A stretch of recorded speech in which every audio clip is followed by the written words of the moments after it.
The great hall was silent. Ambassador Day One stood before the massive council chamber, his hands gripping the edge of the speaker's platform. Around him, representatives from 47 alien species watched with cold eyes. Some had scales, others had feathers, and a few glowed with strange lights, but all of them looked down on him with the same expression: contempt. Day One had come to Nexus Prime with hope. He had spent 3 days presenting humanity's request. All they wanted was fair access to trade routes through the Outer Rim. Human colonies needed those routes to survive. The routes were empty space, unused by anyone. It seemed like a simple request, but nothing was simple in the Galactic Assembly.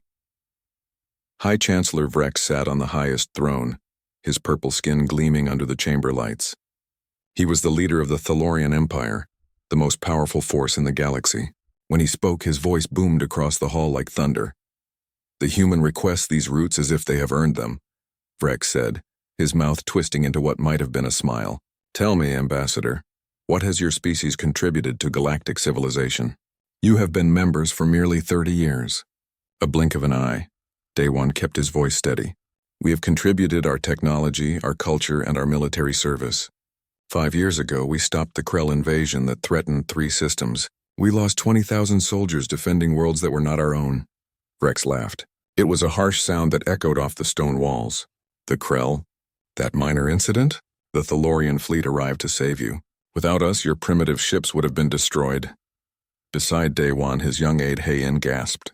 She was only 28 and still believed the Assembly would honor the truth. Day One knew better. He had seen the battle records. Human ships had fought alone for 6 days before any Thalorian vessel appeared. And when they did arrive, the battle was already won. But pointing this out would accomplish nothing.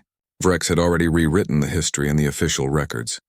Other species in the Assembly knew the truth but said nothing. They were too afraid of Thalorian power. "The Assembly has reviewed your request," Vrex continued. "We find no merit in it. The Outer Rim routes will be distributed among loyal members who have proven their worth. Humanity has not earned such privileges."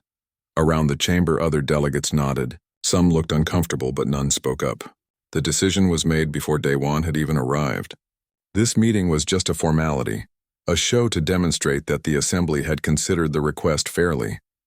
Day One felt something break inside him. Not anger exactly, more like a door closing. He had been a soldier before becoming a diplomat. He had fought in 3 wars and carried the scars to prove it. He knew when a battle was truly lost, but he also knew when it was time to stop fighting the wrong battle and start a new one. "I see," Day One said quietly. He straightened his uniform and looked directly at Vrex. "Then humanity has no further business here." The chamber fell silent again, but this time it was different. Confused, uncertain.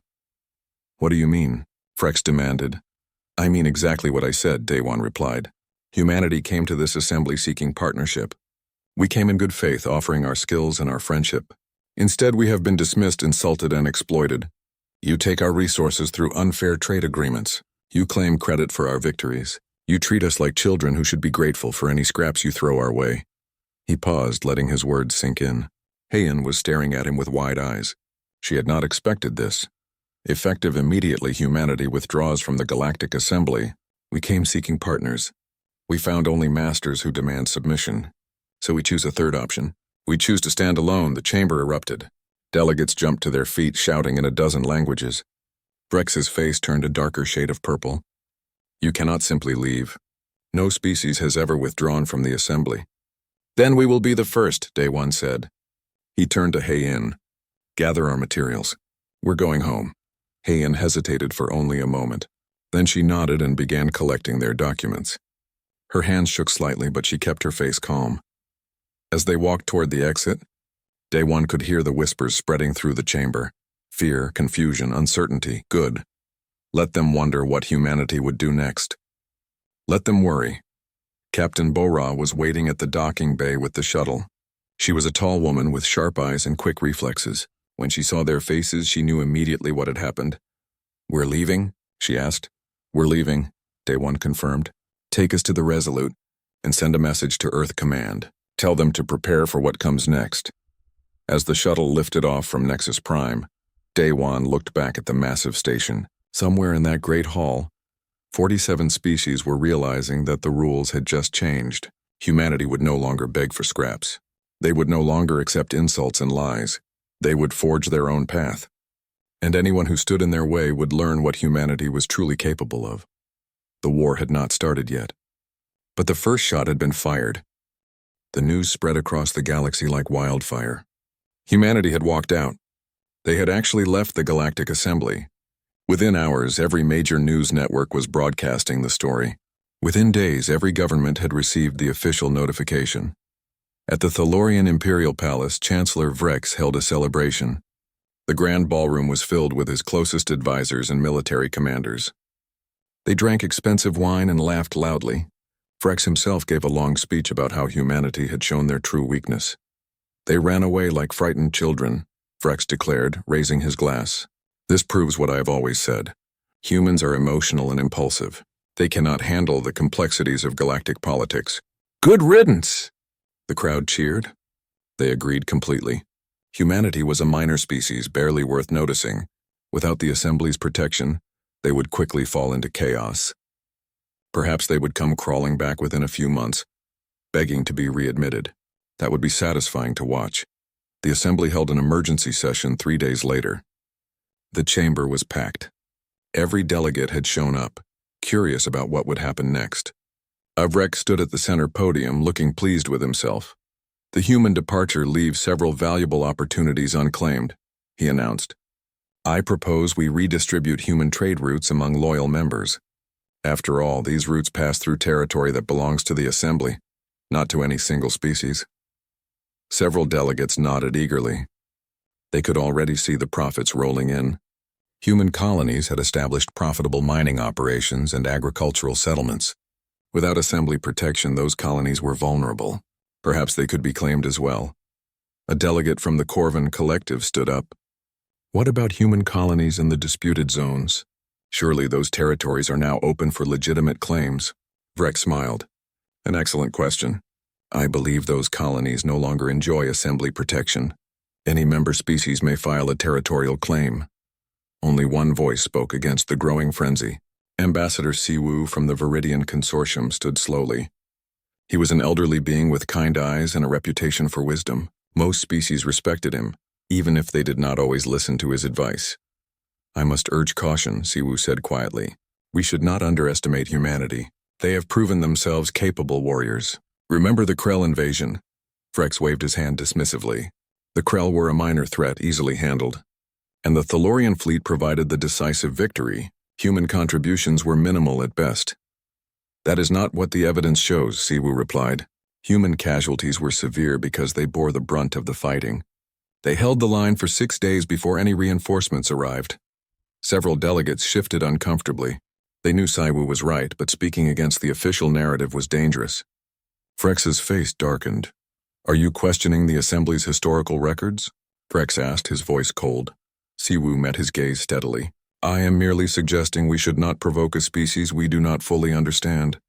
Humanity has shown remarkable innovation and determination. Treating them as a conquered people may be a mistake. Then you are a fool, another delegate shouted. Humans are weak. They ran away because they knew they could not compete with real powers. The chamber erupted in agreement. Siwu sat down, shaking his head sadly. He had tried to warn them. Whatever happened next would be on their own heads. Meanwhile, on Earth, a very different meeting was taking place. The United Earth government had gathered in their secure command center deep beneath Geneva. Every major leader was present, either in person or via secure hologram.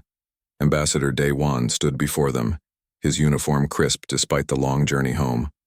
Beside him, Admiral Taeyang displayed a series of tactical maps on the large screen. The Assembly believes we left in weakness, Day Wan said. They are already planning to seize our trade routes and threaten our colonies. Chancellor Vrex sees this as an opportunity to expand Thalorian power even further. Let them try, Admiral Taeyang said grimly. We have been preparing for this possibility for 5 years. Our fleet is ready. Our defenses are strong, and we have advantages they do not expect. Secretary General Misun leaned forward. She was a small woman with iron determination and sharp intelligence. What about allies? Can we count on any support? The Viridian Consortium is sympathetic, Day One replied. Ambassador Siwu spoke on our behalf, though he was ignored. There are 12 minor species who have suffered under Thalorian domination. They might join us if we prove we can stand against the Assembly. Then we must prove it quickly, Mi-sun said. What are our next steps? Admiral Taeyang touched a control, and the map shifted to show human territory. We recall all diplomatic staff from Assembly worlds immediately. We close our borders to Assembly ships.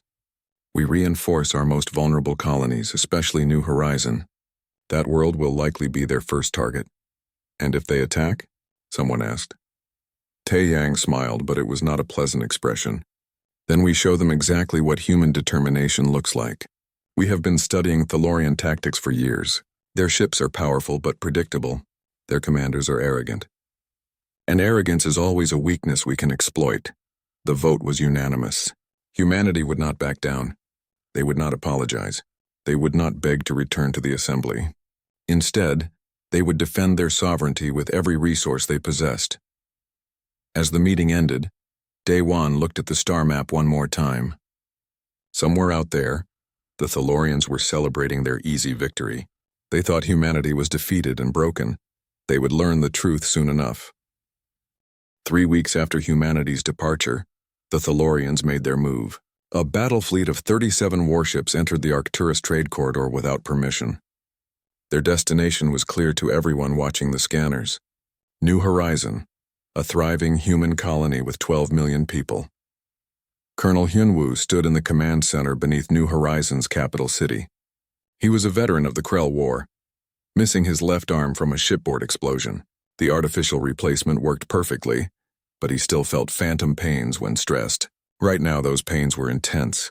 How long until they reach orbit? He asked. 4 hours, sir, his sensor officer replied. They are not hiding their approach. No stealth measures at all. Of course not, Hyunwoo thought. They want us to see them coming. They want us to be afraid. He looked at the tactical display showing the approaching fleet. 37 ships was a significant force, easily enough to overwhelm New Horizon's 8 defense platforms. But the Thalorians did not know about the modifications made over the past 3 weeks. They did not know about the new railgun batteries hidden in the asteroid field. They did not know about the mine network seeded throughout the approach vectors. And they definitely did not know Captain Bora's task force was waiting just beyond scanner range. Engines cold and weapons hot. Incoming transmission, the communications officer announced. The main screen flickered to show a Thalorian commander. Lord Commander Draxus wore elaborate armor covered in medals and ceremonial weapons. His purple skin looked almost black in the harsh shipboard lighting.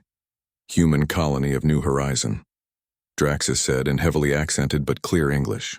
By authority of the Galactic Assembly, this system is now claimed by the Thalorian Empire. You will immediately surrender all orbital defenses and government facilities. Failure to comply will result in military action. Hyunwoo kept his expression neutral. Lord Commander Draxus, this system belongs to the United Earth government. We do not recognize Galactic Assembly authority over our territory. You are ordered to withdraw immediately. Draxus laughed. You have no choice, human. Look at your scanners. We outnumber your defenses 4 to 1. Surrender now and your people will be treated fairly. Resist and we will take the colony by force. Then I suppose we will resist, Hyunwoo replied calmly. New Horizon out. He cut the transmission and turned to his weapons officer. Activate all platforms. Target their lead frigates. Fire on my command. The Thalorian fleet entered weapons range an hour later. They came in confidently, shields at half power and weapons barely charged. They expected no real resistance. Human military technology was primitive compared to Thalorian designs. Or so their intelligence reports claimed. Those reports were badly outdated. Fire, Hyunwoo ordered. 8 defense platforms opened up simultaneously. Railguns accelerated tungsten projectiles to incredible speeds. The rounds struck faster than Thalorian shields could adjust. 3 frigates exploded within seconds, torn apart by kinetic impacts that punched through their hulls like paper. Draxus screamed orders at his crew. The fleet scattered, trying to present harder targets. But human targeting systems were frighteningly accurate. 2 more ships took critical damage before they could even return fire. Then Captain Bora's task force arrived. 15 human warships dropped out of jump space directly behind the Thalorian formation. Bora stood on her command deck aboard the Resolute, watching the tactical display with cold satisfaction. "All ships, execute Wolfpack Pattern Delta," she ordered. "Target their engines and weapons. Disable, do not destroy unless necessary. We want prisoners." Human ships were smaller than Thalorian cruisers, but they were faster and more maneuverable. They darted through the enemy formation like sharks, targeting weak points with precise strikes. The Thalorians tried to focus fire, but human electronic warfare systems jammed their targeting computers and scrambled their communications. Draxus realized too late that he had walked into a trap. His fleet was caught between planetary defenses and a mobile strike force. His ships were designed to dominate through superior firepower in direct engagements. But the humans refused to fight that way. They hid and ran, striking from unexpected angles, disappearing before return fire could track them. "Retreat," Draxus finally ordered. "All ships jump to hyperspace immediately." But half his fleet could not comply. Their jump drives were damaged or destroyed. Those ships surrendered quickly once they realized continued fighting meant certain death. The remaining vessels fled in disarray, leaving their comrades behind. The battle lasted less than 2 hours. 15 Thalorian ships were destroyed outright. 7 more were disabled and captured. Only 15 escaped, many heavily damaged. Human losses consisted of 2 frigates with moderate damage and 43 casualties, none fatal. Captain Bora broadcast the results on all frequencies. Making sure every species in the galaxy would hear the news, she kept her message simple and direct. "This is Captain Bora of the United Earth Government. New Horizon remains under human control. Any further attempts to seize our territory will be met with equal force. We seek no conflict, but we will defend what is ours. This is your only warning." On New Horizon, Colonel Hyunwoo allowed himself a small smile. The phantom pains in his missing arm had faded. His people were safe. His world was secure. And across the galaxy, the Thalorian Empire was learning that humanity was not prey. They were predators. The news hit the Galactic Assembly like a bomb. The Thalorian Empire, the most powerful military force in known space, had been defeated. Not in a close battle, but completely crushed by humans, by the species they had dismissed as primitive and weak. Chancellor Vrex paced in his private chambers, his purple skin flushed almost black with rage. Around him, his advisors stood in terrified silence. Nobody wanted to be the one to speak first. "How?" Vrex finally demanded. "How did 37 ships lose to a handful of human vessels? How did Lord Commander Draxus, one of our finest officers, flee like a coward?" One brave advisor stepped forward. "The humans used unconventional tactics, Your Excellence. Their weapons are different from ours. Kinetic projectiles instead of energy beams. Our shields were not calibrated to stop solid objects moving at such speeds." "Then recalibrate them," Vrex shouted. "This is not acceptable. The entire galaxy is watching. They see Thalorian weakness. They question our authority. This cannot stand." He turned to his military commander. "Assemble the Grand Armada. I want every available warship ready for deployment. We will crush the humans completely and make an example of their worlds." The commander hesitated. "Your Excellence, that will take considerable time, and the cost will be enormous. Perhaps we could negotiate." Vrex's hand shot out and grabbed the commander by his throat. "There will be no negotiation. There will be total war. The humans will beg for mercy and I will show them none. Assemble the Armada now, or I will find someone who will." Meanwhile, Intelligence Director Jae-Won sat in his quiet office on Earth, typing rapidly. He had spent years building a network of contacts throughout the galaxy. Now it was time to use them. Files began uploading to secure servers accessible to trusted journalists and government officials across dozens of worlds. The files contained evidence. Real evidence, not the sanitized propaganda the Assembly usually distributed. Documents showing Thalorian war crimes. Trade agreements that were nothing but theft disguised with legal language. Communications revealing how Vrex had manipulated Assembly votes for decades. Within days, the scandal exploded. News networks across the galaxy reported the revelations. Species that had suffered under Thalorian domination finally had proof of what they had always suspected. The Viridian Consortium called for an independent investigation. 3 minor species formally protested Thalorian behavior. Ambassador Daewon took advantage of the chaos. He sent secret messages to representatives from 12 species known to be unhappy with Assembly rule. The meetings were held quietly in neutral locations far from prying eyes. The message was simple. Humanity offered an alternative. A coalition of free worlds governed by consent rather than force. Fair trade agreements. Mutual defense without domination. Real equality instead of empty promises. Ambassador Siwu was the first to respond. The elderly Viridian arrived at the meeting point with a small delegation.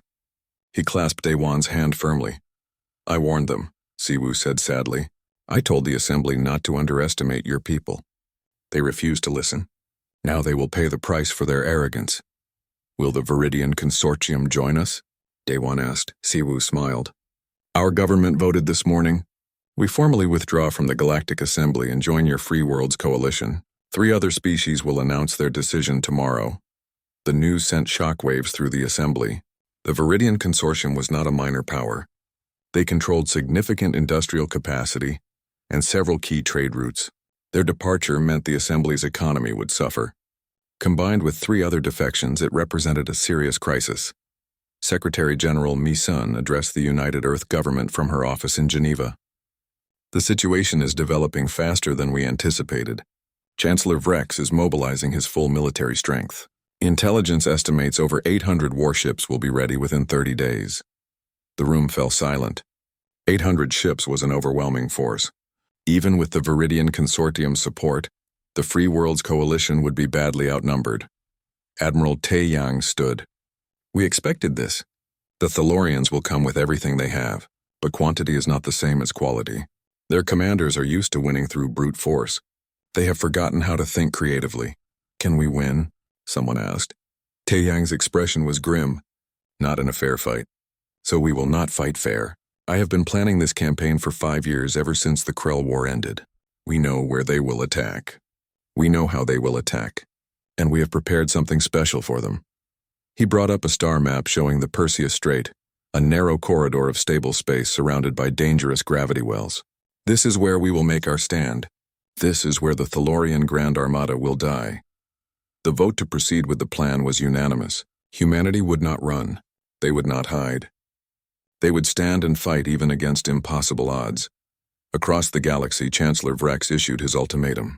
All human colonies and all members of the Free Worlds Coalition had 30 days to surrender unconditionally. Failure to comply would result in total war. The response from Earth was broadcast on every frequency. We will not surrender. We will not submit. Come if you dare. We will be waiting. The Thalorian Grand Armada moved through space like a metal storm. 812 warships, the largest military force ever assembled in galactic history. Chancellor Vrex commanded from his flagship Dominion's Pride, a massive dreadnought bristling with weapons. His officers stood at attention around the command deck. Navigation displays showed their route through the Perseus Strait, a narrow corridor of stable space that led directly to human territory. It was the fastest path, saving weeks of travel time. How long until we reach the human colonies? Vrex asked. 17 hours, Your Excellence, the navigator replied. We should encounter their defensive fleet within 12 hours if they choose to engage. Vrex smiled coldly. They will not engage. They will run, as they always do. Humans are cowards who only fight when cornered. We will chase them back to Earth and make them watch as we dismantle their pathetic civilization. 6 hours into the journey, the Armada's sensors detected ships ahead. Human vessels, perhaps 20 or 30, scattered in a loose formation. They appeared to be retreating in disarray, fleeing before the Thalorian advance. Perfect, Vrex said. Pursue them. Drive them into a corner where they cannot escape. The Armada increased speed, pushing deeper into the Perseus Strait. The corridor narrowed around them, with dangerous gravity wells on all sides. But the human ships kept fleeing, always just out of weapons range, leading the Thalorians onward. On the bridge of the Resolute, Captain Bora watched the tactical display with cold satisfaction. The Thalorian fleet was exactly where Admiral Taeyang predicted they would be. Arrogant, overconfident, blind to the trap closing around them. All ships, prepare for combat turn, she ordered. Execute on my mark. 3, 2, 1, mark. The human fleet suddenly reversed course. Ships that had been fleeing turned to face the Armada with weapons charging. At the same instant, Commander Young-Ho's stealth bomber wing decloaked directly behind the Thalorian formation. The bombers launched their payloads immediately. Nuclear-tipped torpedoes streaked through space, detonating among the rear elements of the Armada. Shields flared and failed. Ships tumbled out of formation, their engines damaged or destroyed. On Dominion's Pride, alarms screamed. Vrex stared at the tactical display in shock. How had human ships gotten behind them? Where had those bombers come from? "Return fire," he shouted. "All ships engage." But the chaos had only begun. Throughout the Perseus Strait, small objects that had appeared to be space debris suddenly activated. Mining drones, hundreds of them, powered up and began moving. They positioned themselves in the gravity wells, creating artificial barriers that herded the armada into tighter formation.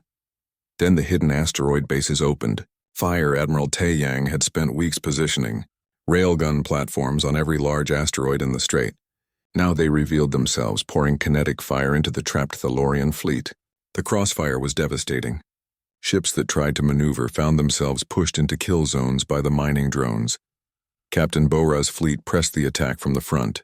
Human ships used their superior speed and maneuverability to dart through the Thalorian formation, targeting weapons and engines with surgical precision. They did not try to destroy every ship. They focused on disabling command and control, creating confusion and panic. Vrex watched his perfect armada fall apart. Ships collided with each other trying to escape the kill zones. Communications were jammed by human electronic warfare. Commanders made desperate decisions without coordinating with each other. The disciplined formation dissolved into a chaotic mob of ships trying to survive. "Jump to hyperspace," Vrex ordered. "All ships retreat immediately." His chief engineer looked up with terror in his eyes. "We cannot, Your Excellence. The jump drives are not responding. Something is interfering with the calculations." Intelligence Director Jaewon's cyber warfare teams had done their work well. Weeks ago, they had infiltrated the Thalorian naval network and planted subtle code. Now that code activated, corrupting the navigation systems on every ship in the Armada. The jump drives would not function until the code was purged, a process that would take hours. Hours the Thalorians did not have. The battle raged for 17 hours. The Thalorians fought bravely, but they were trapped in a killing field of humanity's design. Every tactical advantage belonged to the defenders. Superior position, prepared defenses, better intelligence, and commanders who had spent years studying Thalorian doctrine. When the guns finally fell silent, over 600 Thalorian ships were destroyed or disabled. The survivors floated dead in space, their power systems offline and crews in survival mode. Chancellor Vrex sat on his command deck as human marines boarded his crippled flagship. Captain Bora entered the bridge with her security team. She looked at Vrex without emotion. "Chancellor Vrex, you are under arrest for war crimes and acts of aggression against sovereign peoples. You will be transported to a neutral facility to await trial." Vrex stared at her in disbelief. "You cannot do this. I am a head of state." "You were a head of state," Bora corrected. "Now you are a prisoner of war." Admiral Taeyang broadcast the results across every communication channel in the galaxy. The message was clear and simple. The Thalorian Grand Armada had been destroyed. Chancellor Vrex was captured. The war was over and humanity stood victorious. The Galactic Assembly met for the last time 3 weeks after the Battle of Perseus Strait. The Great Chamber was half empty. 23 species had already withdrawn, joining the Free Worlds Coalition. Others had stopped sending representatives, too afraid of the chaos spreading across the galaxy. Ambassador Siwoo stood before the remaining delegates. He was old and tired, but his voice remained strong. "This assembly is finished. It died the moment we allowed one species to dominate all others. The Thalorian Empire enslaved 17 civilizations and destroyed 4 more. We knew this. We did nothing. We are all guilty," no one argued. The evidence released by Intelligence Director Jaewon had proven everything.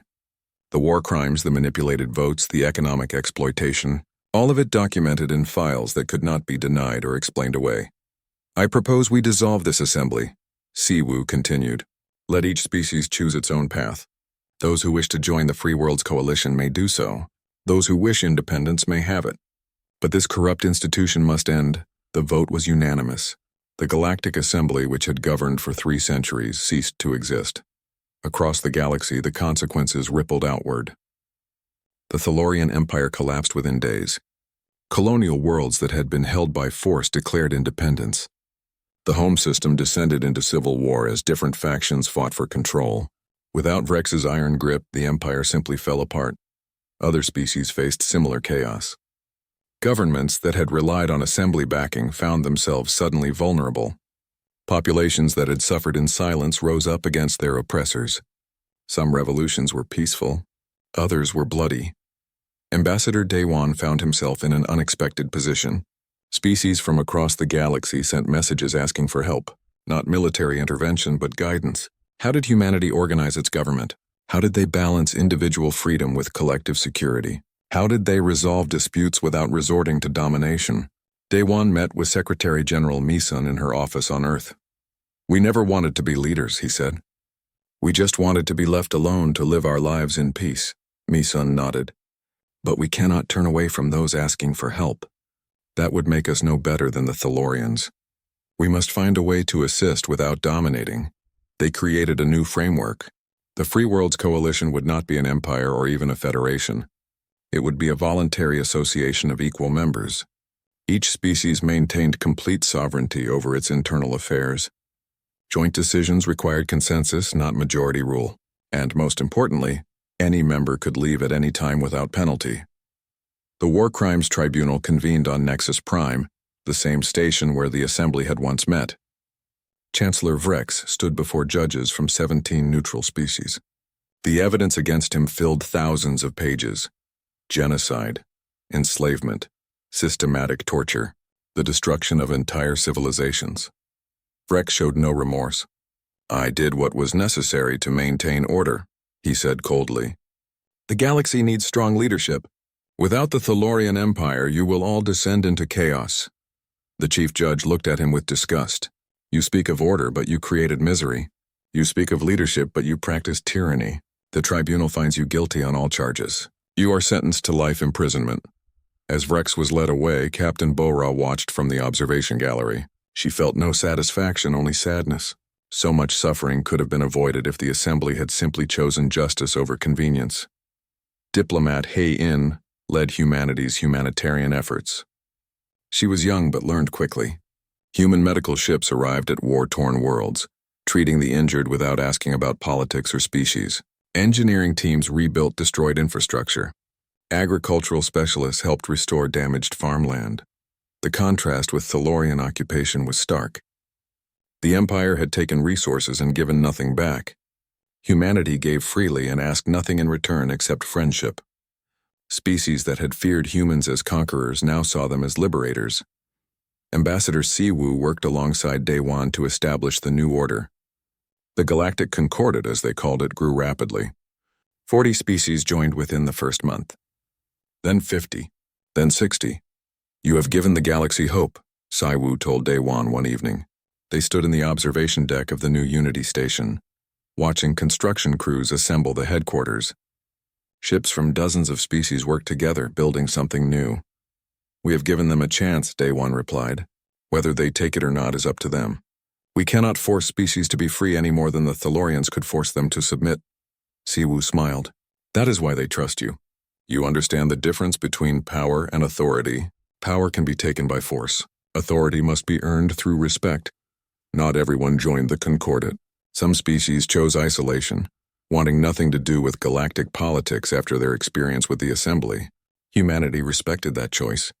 The Concordat sent trade delegations but did not pressure anyone to join. Challenges remained. Thalorian loyalists waged guerrilla campaigns from hidden bases. Pirates took advantage of the chaos to raid vulnerable systems. Several species engaged in territorial disputes that threatened to escalate into war. But the Concordat addressed each crisis with patience and diplomacy.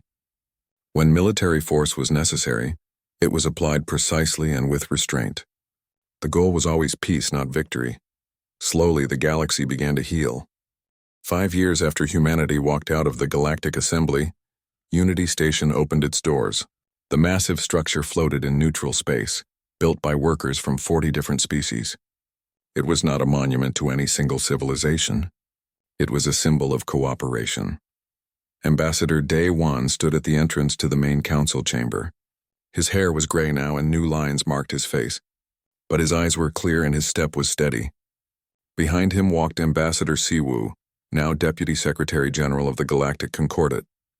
The council chamber was designed to avoid the mistakes of the past. "No thrones, No elevated platforms, every seat was the same height, arranged in a circle so that no delegate sat above any other. Representatives from 61 species filled the room, speaking in dozens of languages translated in real time. Day One had been elected Secretary General by unanimous vote. He had not wanted the position, but the member species insisted. They trusted him because he had never sought power for its own sake. "Welcome to the first session of the Galactic Concordat," Daiwan said. His voice was calm and steady. "We gather today not as masters and servants, but as equals. Every species here has an equal voice. Every decision requires consensus, and any member may leave at any time without penalty." He paused, looking around the chamber. "We are not here to build an empire. We are here to build trust, to trade fairly, to defend each other without dominating, to resolve disputes through words rather than weapons. This will not be easy, but it is necessary." The delegates listened in silence. They had all lived under the Assembly's rule. They knew what tyranny looked like. This was different. This felt like hope. The first order of business was economic cooperation.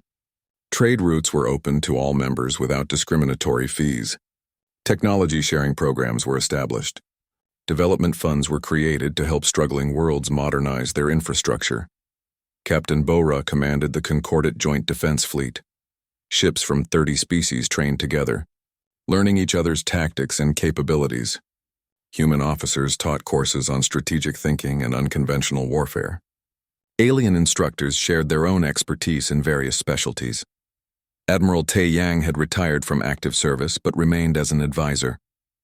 He watched the joint exercises with satisfaction. "This is what the galaxy needs," he told Bora. "Not domination, but cooperation. We are stronger together than any of us could be alone."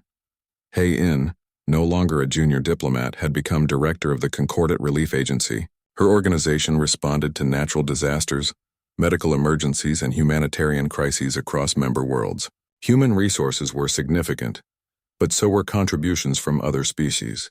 Everyone gave according to their ability. Throughout the galaxy, humanity's reputation had transformed. They were no longer seen as primitive newcomers or aggressive conquerors. They were teachers and partners. Their military victories were studied, but so were their diplomatic methods and their commitment to fairness. The phrase humanity's gambit entered common usage across dozens of languages. It meant turning apparent weakness into unexpected strength. It meant refusing to accept defeat even when facing impossible odds. It meant standing by principles even when convenience suggested otherwise. Earth became a center of learning. Universities welcomed students from hundreds of worlds. Human philosophy and history were studied alongside alien traditions. The exchange of ideas enriched every culture involved, but challenges remained. Thalorian remnants still operated from hidden bases, launching occasional raids. Some species remained distrustful after centuries of exploitation. Territorial disputes occasionally threatened to escalate into violence. The Concordat addressed each problem patiently. Military force was always the last resort, used only when all diplomatic options failed. And even then, it was applied precisely to minimize casualties and collateral damage. One evening, Daewon stood before the Concordat Council to deliver his annual address. Representatives from across the galaxy listened as he spoke. 5 years ago, humanity walked away from the Galactic Assembly, he said. "We did not leave because we wanted isolation. We left because we could not accept injustice. We could not accept a system where the strong dominated the weak and called it civilization." He looked around the chamber, meeting the eyes of delegates from dozens of species. "Today we stand together as equals, not because anyone forced us, not because we fear each other, but because we choose to stand together. That choice is what makes us strong." His voice grew firm. "There will always be those who seek power through domination. Whether human or alien, they will test our resolve. But we will face them united, and we will show them that cooperation is stronger than conquest. That trust is more powerful than fear. That equality is the foundation of lasting peace." The chamber erupted in approval. Representatives from 61 species stood and applauded. It was not just approval for Daewon's words. It was celebration for what they had all built together. 20 years later, an elderly Heian taught history at Unity Academy. Students from 100 worlds filled her classroom, eager to learn about the events that shaped their galaxy. A young student raised her hand. Professor, what made humanity different from the empires that came before? Heian smiled. She had been asked this question many times over the years, but it never stopped being important. We remembered something that others forgot, she said. Power without compassion is tyranny. Strength without honor is brutality.